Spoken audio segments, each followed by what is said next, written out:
Nous entrons après la période de Kippour, après la journée de Kippour, nous entrons dans la préparation de Soukhot et nous sommes en compagnie du rabbin Jonas Jacquelin. Bonjour monsieur le rabbin. Bonjour Léa.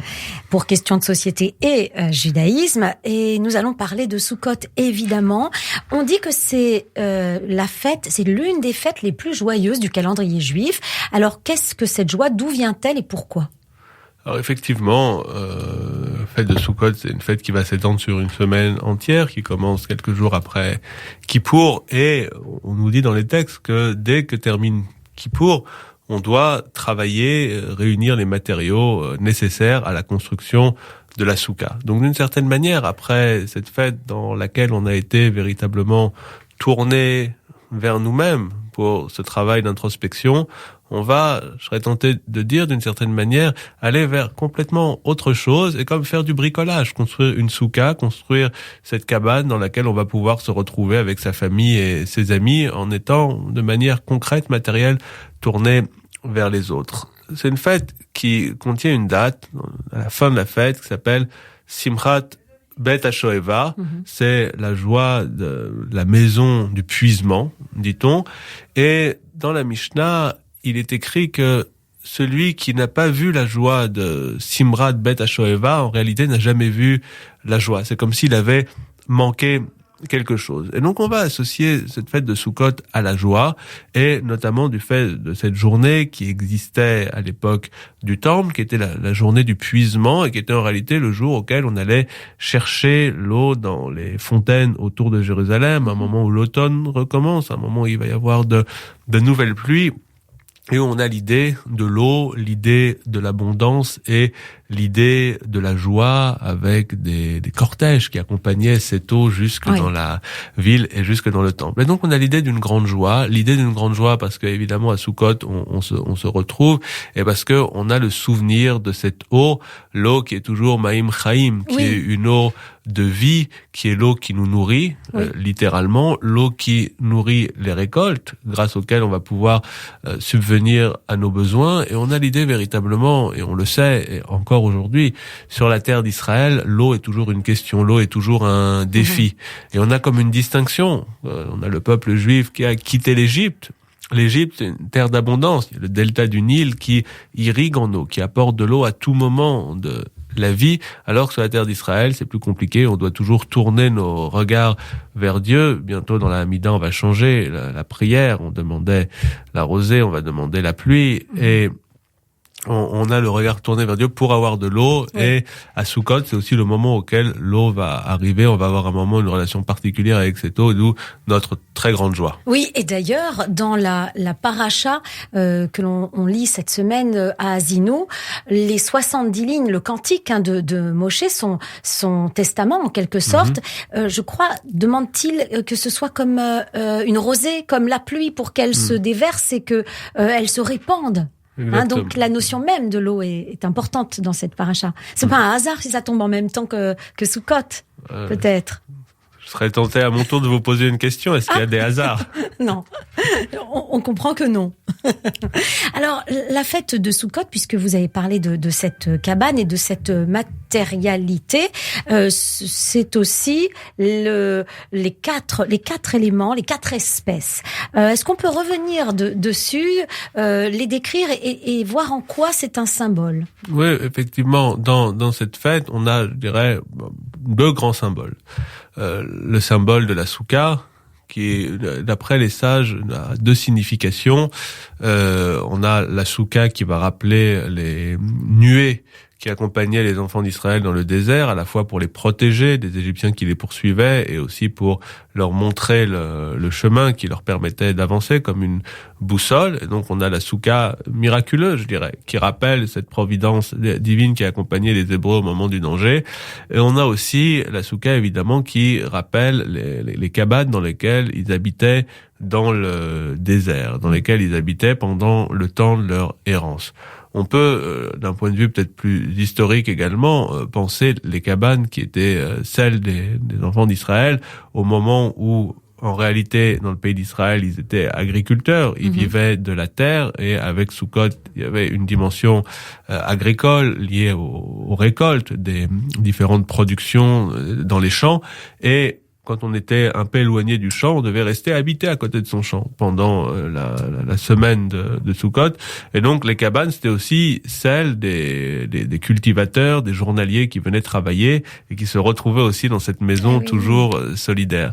Donc on a le premier grand symbole qui est évidemment celui de la soukha, dans lequel on a l'obligation de déjeuner aujourd'hui, de prendre ses repas, éventuellement même si pour les plus courageux ou ceux qui sont sous les latitudes les plus clémentes, de chercher à passer une nuit. C'est un premier grand symbole. On a l'autre grand symbole, évidemment, que sont les 4 espèces, la Torah qui nous parle de ces 4 espèces. Et évidemment, chacune va avoir une signification différente. Le bouquet, de manière générale, vous savez, on l'appelle le loulav. Et le loulav, au départ, c'est la branche et le palmier dattier. Donc on a cette première espèce. Ensuite, on a l'étrog, tout le monde connaît, le cédra, cet agrume jaune qui ressemble à un citron, mais qui est beaucoup plus doux au goût que le citron. Et ensuite, on va avoir myrte et le saule, donc hadas et hara, qui sont les 2 autres plantes, mais qui sont pas des fruits, qui vont juste nous donner des feuilles. Et il y a de nombreuses explications au sujet de ces 4 espèces. On peut les comparer à différentes parties du corps, la colonne vertébrale, le cœur, les yeux, la bouche. Ça, c'est une explication. Et l'autre, évidemment, la plus célèbre et qui doit être rappelée, c'est celle qui associe chacune de ces espèces aux différentes catégories de juifs. C'est-à-dire, on va avoir le cédra qui a du goût et une odeur qui rappelle les commandements et l'étude. On va avoir, au contraire, le saule qui a ni goût ni odeur, l'absence de commandement et l'absence d'étude. On va avoir l'autre avec du goût pour la date, mais pas d'odeur. Et là, ici, on va nous parler de l'observance de l'étude de la Torah, mais pas d'observance des mitzvot. Et enfin, dans l'autre sens, quand vous avez une odeur, mais pas de goût. L'idée qu'on a, certes, une observance, mais pas forcément de pratique associée à ça. Et donc, on va nous dire les 4 bouquets du loulav, les 4 plantes qui sont dans le loulav, nous rappellent les différentes catégories de juifs. Et on sait, et on a vu hier pendant la journée de Kippour, on a vraiment toutes sortes de juifs qui viennent dans les synagogues, ceux qui sont versés dans l'étude, qui pratiquent les mitzvot, comme ceux qu'on appelle parfois les juifs de Kippour, qui sont là ce jour-là et qui, tout au long de l'année, vont pas forcément étudier, pas forcément pratiquer les commandements. Et à Sukkot, dans le bouquet, on rassemble tout le monde. Sous la cabane. Sous la cabane et dans le même bouquet, puisque on prend toutes les espèces dans nos mains et on va les agiter dans tous les sens, un peu pour rappeler, en haut, en bas, à gauche, à droite, devant, derrière, etc. Et on va se dire qu'il y a une vraie unité dans ces espèces et que c'est une unité qui va dans tous les sens, qui a vocation, je dirais, à laisser chacun accepter sans forcément préjuger de ce qu'il est ou de son parcours, de ses aspirations. Il y a presque une idée de tolérance finalement. C'est assez étonnant de voir que dans la pratique d'une fête, eh bien, on rappelle que quel que soit son niveau de pratique ou son niveau peut-être même de croyance, je ne sais pas, on est tous pareils. Bien sûr, moi, loin d'être étonné, je pense que c'est le grand message de la tradition juive dans les fêtes. À Pessah, on va dire que celui qui a faim vienne et mange. On va pas le juger en fonction de ce qu'est son parcours, ce que sont ses aspirations ou son mode de vie. La fête, c'est vraiment le moment auquel chacun doit pouvoir se retrouver et on est capable de ménager une place pour l'autre, de l'écouter avec sa vie, son parcours et d'apprendre de lui. Est-ce que le Sukkot, c'est aussi la fête de la prise de conscience? Lorsqu'on demande de vivre dans une soukha, c'est une façon de vivre dans son corps, dans son propre corps, une expérience nouvelle par rapport à ce que l'on vit au quotidien, de comprendre ce qu'est la précarité peut-être dans son corps. Et là, il y a vraiment une fête pédagogique, j'allais dire. Effectivement, une grande pédagogie et surtout, vous savez, dans la Haggadah de Pessah, on nous dit que chacun doit se considérer comme s'il était lui-même sortie d'Égypte. Mais il y a quelque chose qui reste très théorique à ce moment-là, parce que on lit le texte, on a la soirée de Pessah, et on dit qu'on doit se considérer comme étant sorti d'Égypte. À l'occasion de la fête de Soukhot, quand on se souvient de la précarité de nos ancêtres qui ont vécu dans le désert, on se dit, on va pas juste le mentionner, je dirais, théoriquement, intellectuellement, mais on va véritablement devoir le vivre. Donc on a une prise de conscience par rapport à un passé qui a été marqué par la précarité, et on a aussi de nombreux interprètes qui insistent là-dessus, un rappel du fait que si aujourd'hui on connaît la prospérité, je pense, heureusement, vous et moi, une grande partie des auditeurs ont la chance d'avoir une vie, somme toute privilégiée, protégée. Il y a autour de nous, on voit dans nos rues, on croise des gens qui n'ont pas la chance d'avoir un toit au-dessus de leur tête, qui n'ont pas la chance de pouvoir manger à leur faim chaque jour.